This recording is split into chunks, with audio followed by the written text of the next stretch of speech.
you awake? I thought I heard you get up. Yeah, I'm awake. Sorry, I just can't sleep. Are you thinking about him? Yeah, a bit. Usually get back to sleep, my love. I'm fine. No, it's okay. What else is on your mind? I don't know, it seems weird, but I had one of the most vivid dreams of my life. I saw a fox on a snowy mountain, just looking confused and worried. Those eyes, I can't get those eyes out of my head. She was running in the windy snow, looking for something. Do you think it has to do with you and what's been going on? I don't know. It was just a dream, Rachel. They're not meant to make sense. A lot's happened the past couple days, that's all. Well, if you're not going to sleep anyway, you should tell me. I want to hear. All right.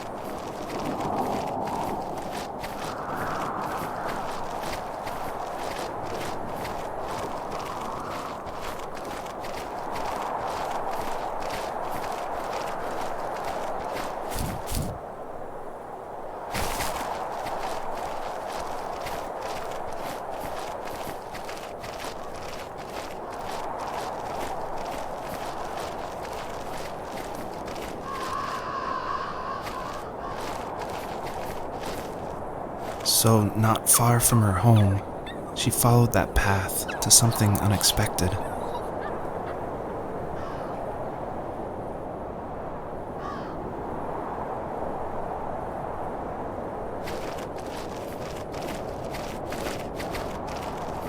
She couldn't stay, though.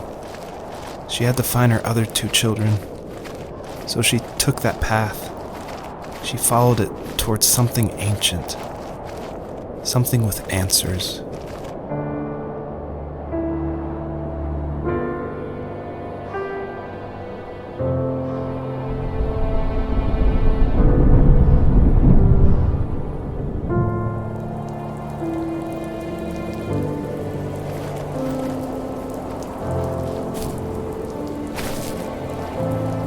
The fox looked high and low, searching for any sign of her cubs.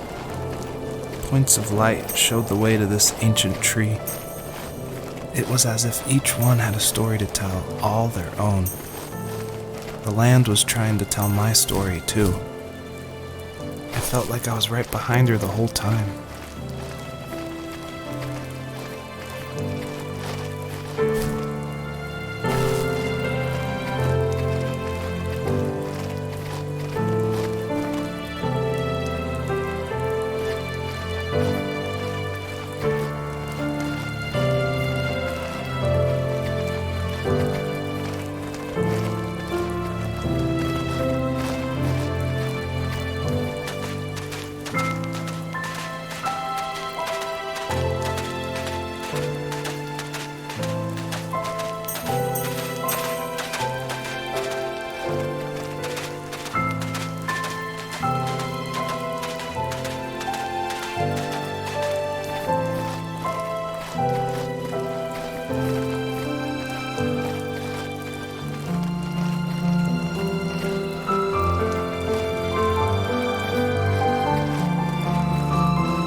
As a kid, did you ever do show and tell in your class? Yeah, I think I only did it once, when I was in the 4th grade. You know how my life was around then. I wanted to show my class what helped pass the time and distracted me, so I brought a dozen paper cranes I had made. I think I told everyone how badly I wanted to be a bird and fly, embarrassingly enough. Don't be embarrassed. Every kid wants to fly. For me, it was another toy from my dad, a wooden boat. I remember guarding it so carefully in my hands as I walked into class. When I sat down, a group of boys immediately made fun of it. They asked which trash can I found it in, or why an ugly log was my favorite toy. When I got up, I didn't even want to tell them my dad had carved it. I said it was a joke gift my friend had given me. Kids can be so cruel. Some of them are. I shouldn't have let them get to me, but it did. It's amazing we bounced back at all.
Usually those kids would leave me alone, but somehow they could tell I was different.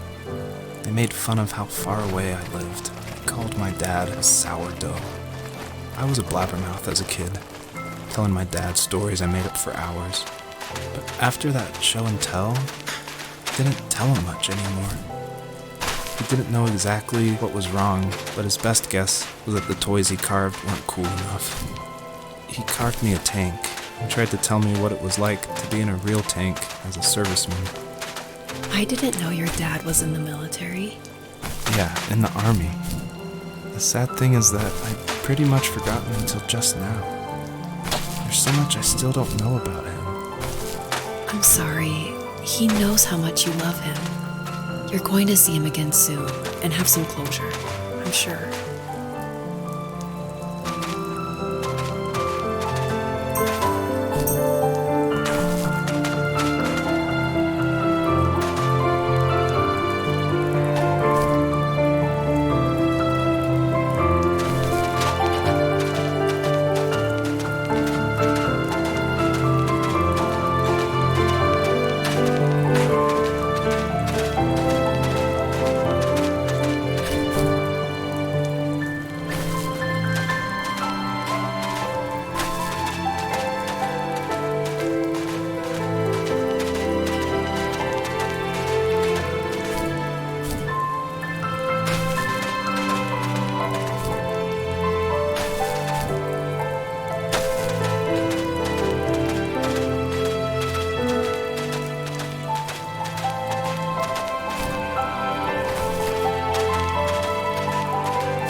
what my dad did for a living? Wasn't he like a lumberjack?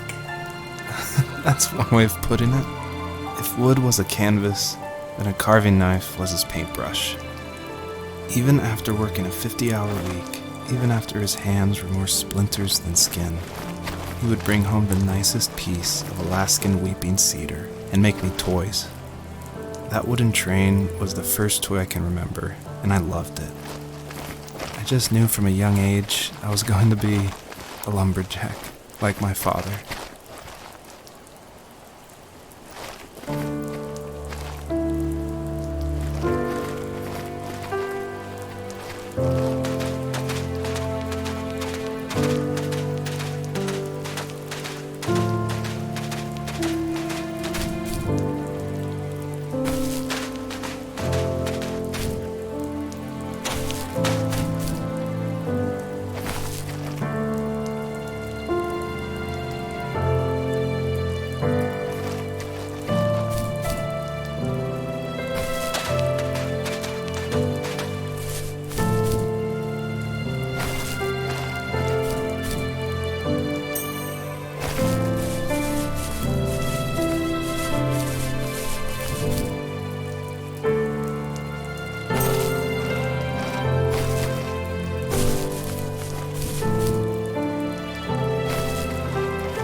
older I got, the more I withdrew.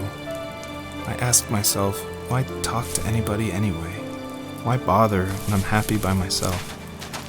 I started drawing a lot, mostly animals I saw in the woods by my home. I then imagined designing my own hideouts with things like TVs and pantries full of chips and cookies. I think that idea of leaving home and drawing blueprints started my career. I found a lot of solace in that. I'm not surprised. But I did the same thing, you know? There's something special about having a place to call your own. And now look at us. Well, if you count renting in an overpriced city. It's as close as we can get for now.